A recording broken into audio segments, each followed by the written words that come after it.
kiri era doyan. Aman. Aku biyen ya tau kok Mbah. Piye? Duwe pacar sing koyo ngene iki. Terus? Tibae sing manggah marani ae yo. Larane atimu. Paling pertama iki loro. Terus suwe-suwe terus gak. Udan. Bocah sing karo cah SMP kok omongane mendhuwur. Bawa kelas bawa kelas. Ya. Ayo bisa. Oh, belok baran. Iki tak bayangke sampean ki dadi pacarku. Dadi tak tomane iki sampean ki wong sing paling ganteng dhewe sing paling tak tresnani dhewe. Ora sah etok-etok. Tenanan bae. Tenanan apa wani ngragati aku? Oh, mahe ra duwe. Ojo nyek kaki. Apa Mbah? Iki sugih Kok iso? alas mantingan ngampe juru Banjarjo dituku untuk Januari panen kethek. Ora ngerti kesugihane mondok. Ora ngerti. Omahmu lho cagake pira? Cagake 12 bah iki. Apa? Jangan ya pendopomu cagake 12 ya. Yo, Sing papat nang tengah kok. Sing 8 nyongkok kok empo ngoten iki. panen pendoponan ambruk. Kayak omah ramah tamah. Anak kayak anak angin kolor itu. Anak Sopan omah. Mai sopan. Kamar mandi kok tekan omah ngira-ngira model penek.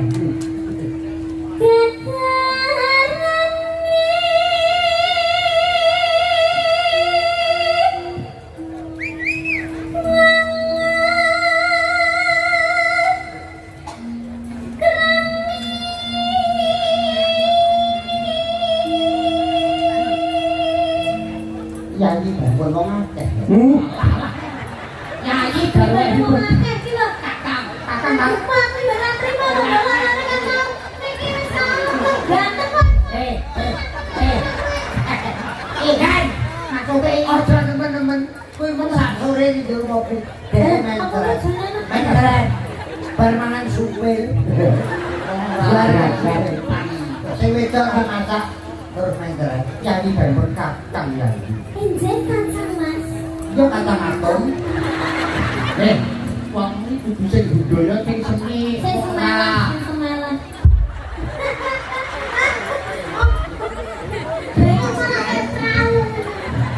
Jadi lagi saja Mbak. Nah, iki lho wong mbok sing bawa ora iso. Jadi bangun kakang ya. Tahu tanggapan aku ngene iki. Lah terus Dhek mengko iki blakone cek mengko ngalor. Lah kok malah kayak hula-hop ngono ya. Puter-puter lho. Main apa?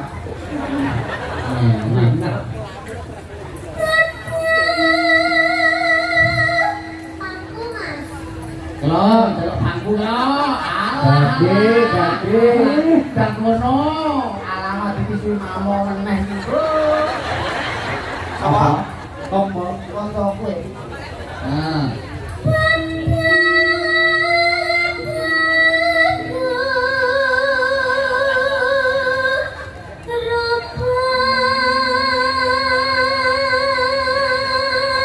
Nah, sing wedok kaya komorate, sing lanang kaya komodo. Komodo mbok dasmu. Lalu komorate karo sapa? Alah, kowe iki dagelan undang kaya kalah karo kene. Lah kok saged?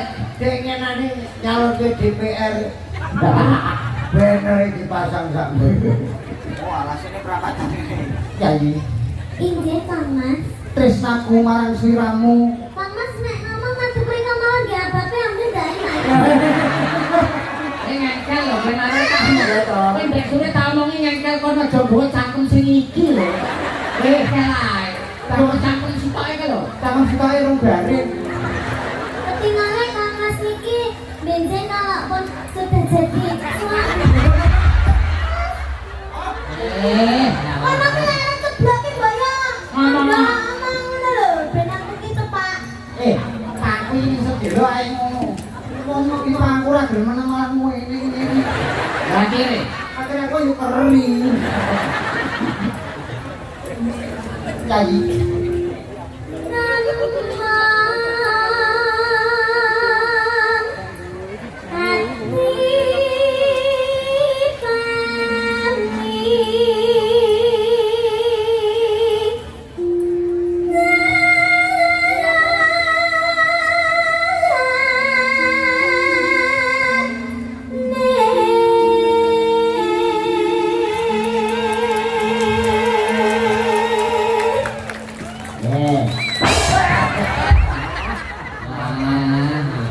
kenapa?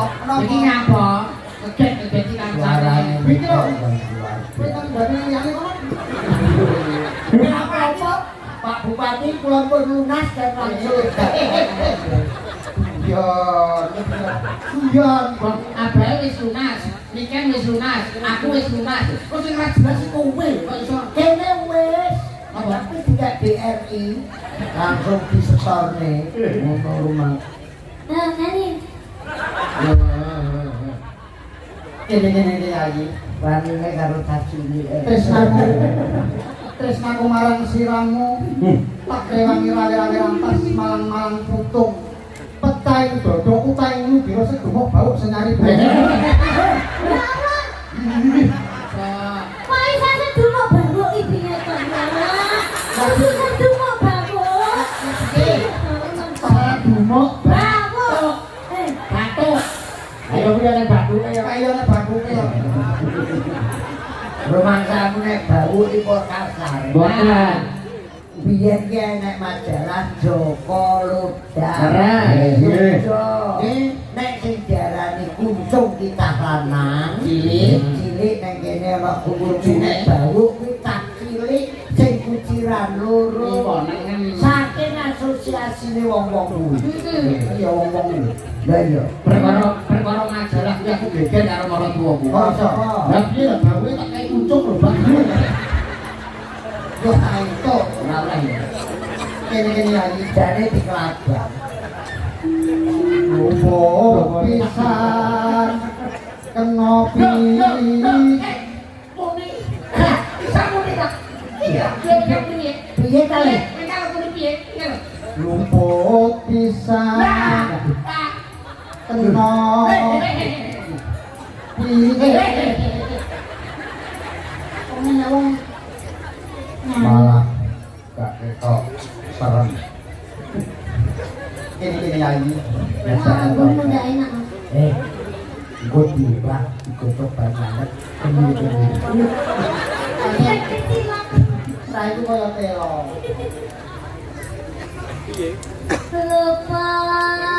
Kelupaan pisan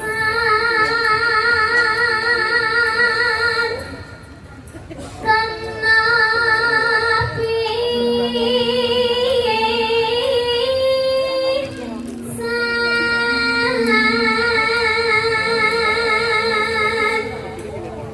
Berarti kan sampean gandeng saka kono jajal datangan gandeng saka kono. Laku wong loro jajal. Oke. Mbak Niken, berarti teng pundi? Tadi gua telak, Mas.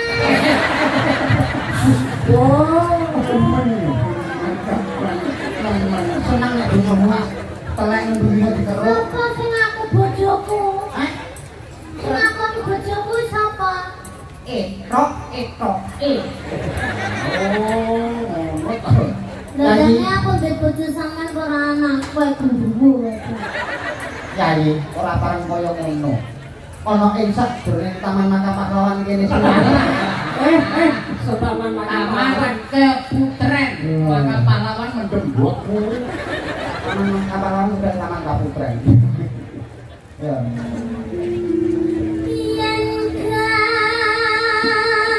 luwe gampang.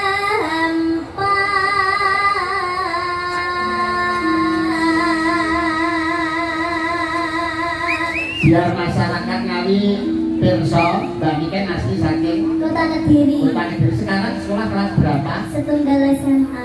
Tunggal SMA pinter nyinden, Mbak. Anake mondol sing wedok, Mbak. Meten. Sing ngetep. Ngawur. Lah ya kok. Wis lairne kok. Wis malah. Aku bakalan ki suwi lho karo. Lairne ya wujud bayi kan, Mbak. Kayak mau jadi ketrek. Bojone mondol ki lain-lainnya anak iki pas meteng songo. Usum tikus. Ora meteng songo. Dadi nang kuping, nang das, nang cekor, nang pentul. Dadi meteng kaya mobil tumor. Nang pentul. Yen nangis. Enggak kamane budi kok piye? Kayak cara ngerti nek kowe.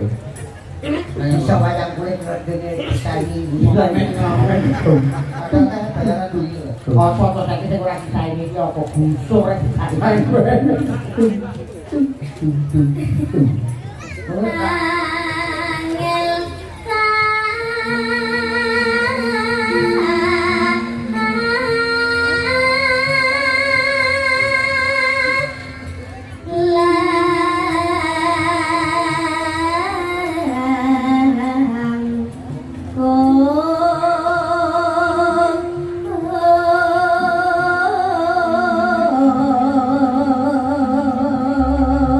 Dan ketok mesra jambune karo sampean enake lho, Mbak. Dan ketok piye lho, Mas. Hati-hati untungnya pasangan lho.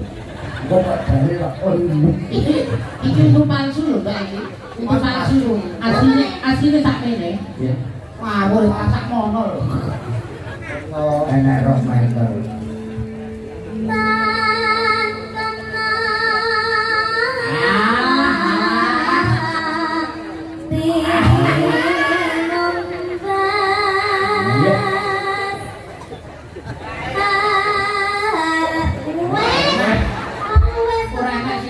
Jaminan kok jaminan.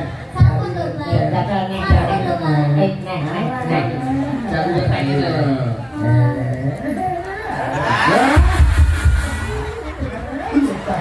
Udah banget sih. Selamat ulang tahun. Selamat ulang tahun. Ada sing kurang ayo. Doknya Ini dulu. Berarti kulitnya berarti kontrol harus nikah. Ini berarti kok mesti ngombe obat. Ngapa kok sakit? Mencret, sumpah. Kakek mangan sumpah. Batu baru diolah ke pangan. Olahnya bokongnya kandel pepesan toh. Iya. Kok iso yo kowe. Kok nek garingan lantek dhewe. tan kena hati nombas harta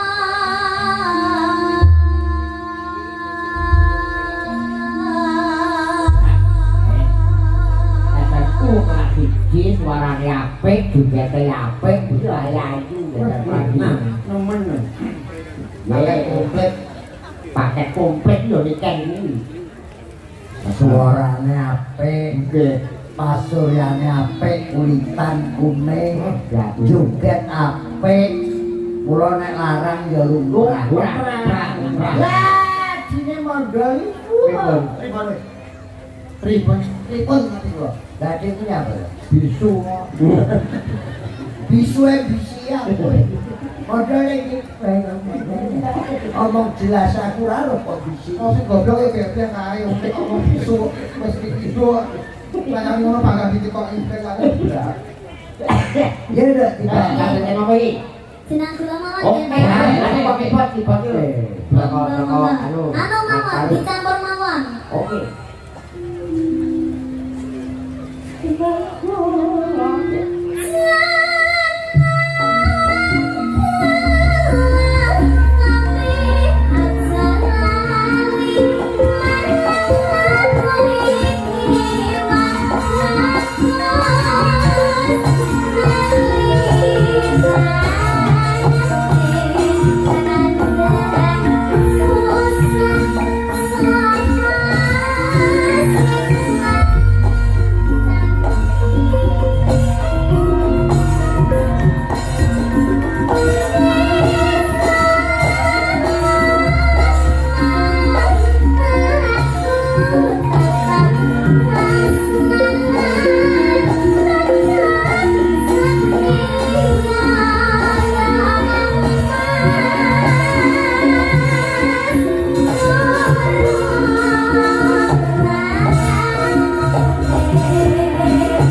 melek.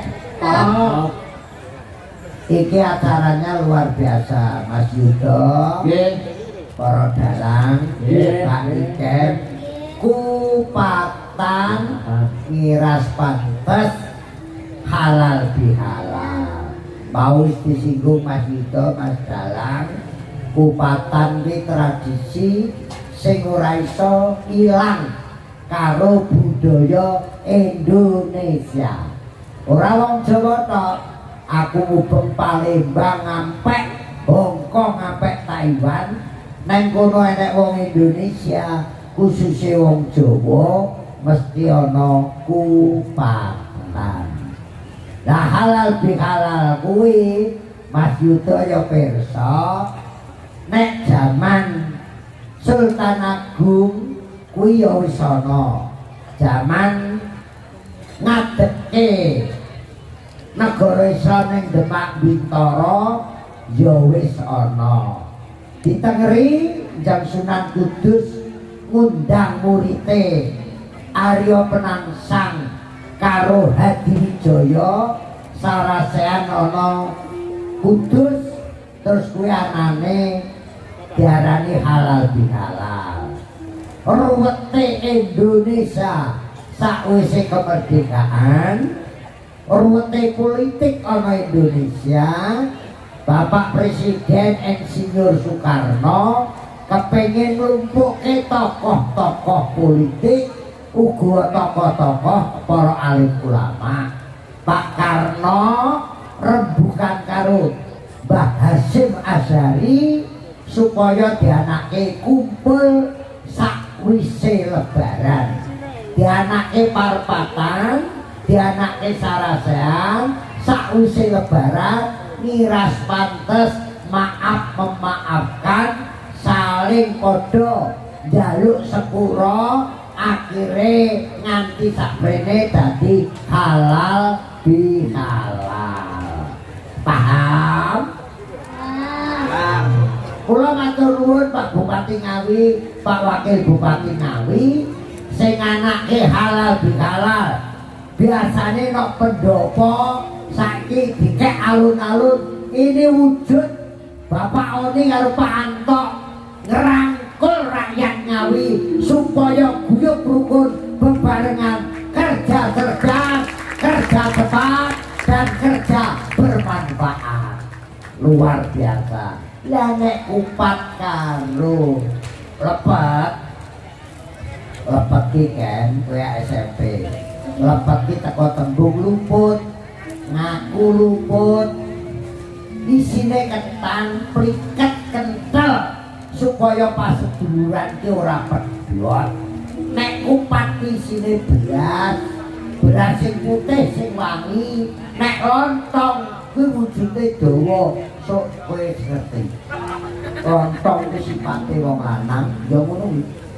Ya dawa ngono. Enake nek diucani. Nek kupat ya metuk-tuk ngono kuwi. Lah kupat mangane enake nek dibelah tengah.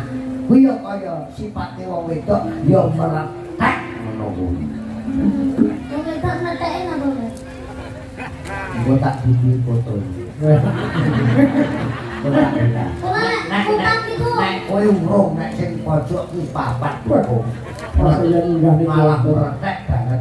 Buntere jandur wong sing wis ngaku lepat lontong olone kotong kembali ke fitri entuk cahayane swarga jan ki janma nur ki cahya dadi entuk janma sing entuk nur cahayane swarga sing wis kembali ke fitrah. Nek salah aja ngenteni lebaran, aja ngenteni poso. Saben dina nek kene rumangsa salah njaluk pangapura. Sing nyuweni pangapura halal, sing njaluk pangapura halal, akhire halal bihalal. Oh, ngene iki tak nggo golek dhuwit luwih sih. Mumpung. Tentangnya. Nek terus sekretari tombong angel Ora, kok nek aku omonge netizen lho. Piro ngomong soal netizen tak ora nanggap ya tak. Silakan menghujat. kabeh. Ora nangkep. Pancen netizen niku Netizen zaman sekarang itu Netizen kok. menuntut Netizen kok netizen. baru sama kada iki aku arep nuntut karo dalang apa jujur ya dalang telu iki tetep sesuk taat lagi sebagian gusur royaltine piye